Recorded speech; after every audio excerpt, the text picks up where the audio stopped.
Ceux qui vont voir le diable pour la gloire éphémère de ce monde, le serpent va toujours leur dire, sacrifie quelqu'un. On ne sacrifie jamais le fou du quartier. C'est le même principe, c'est pas lui qui a commencé ça au fait. Même si on le mettait au tribunal, il va dire, c'est pas moi qui ai commencé ça. C'est Dieu qui a commencé, c'est un principe établi. Un principe de miracle et de puissance. Ça veut dire, celui que vous aimez, il y a toujours une grâce ou une faveur spéciale sur sa tête quand vous agissez avec. Est-ce que quelqu'un m'entend? Voilà pourquoi un homme a dit, va préparer pour moi un mets et que je me réjouisse. Quelque chose que j'aime. Même la bénédiction ne sort pas d'une bouche quand la personne n'est pas contente. La personne à qui tu réclames ou envers qui tu réclames une bénédiction, ça doit être d'abord une personne que toi tu aimes et qui t'aime. C'est pourquoi je l'ai dit ici à Roi-Siloé pendant la semaine. Je l'ai dit plusieurs fois. Si tu n'aimes pas un pasteur, ne reste pas dans cette église-là. Moi je ne suis pas là pour te caresser au sens du poil. Je suis pasteur appelé par Jésus. Je dois te dire la vérité. Je n'ai pas besoin que tu chauffes la chaise, j'ai besoin que tu vives ta destinée et que tu connaisses Jésus. Si tu n'aimes pas un pasteur, ne reste pas dans cette église-là. Tu n'aimes pas le pasteur Joël, ne te mets pas là pour écouter. Parce que tu es en train de ralentir ta destinée. La bénédiction, je pèse les mots et ce sera sans contredit.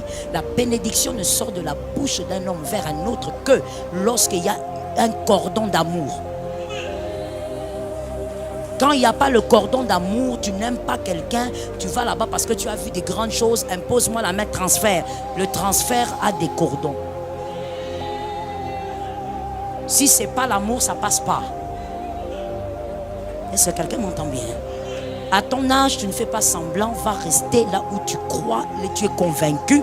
Lorsque la personne parle, ça t'atteint au nom puissant de Jésus. Donc, la personne que vous aimez est une stratégie divine que le diable utilise et elle est puissante. On donne toujours dans les mondes exotériques celui qu'on aime.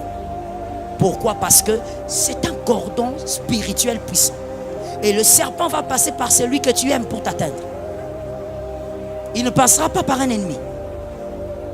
Voilà pourquoi quelque chose doit t'aider.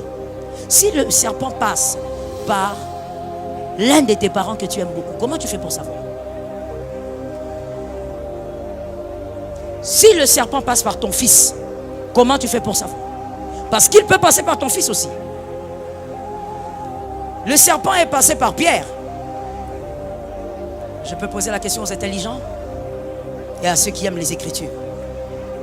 Ils étaient à 12 autour du Christ, oui ou non? Regarde un voisin, pose la question, est-ce qu'ils étaient à 12? Il ne sait même pas trop. Mais bon.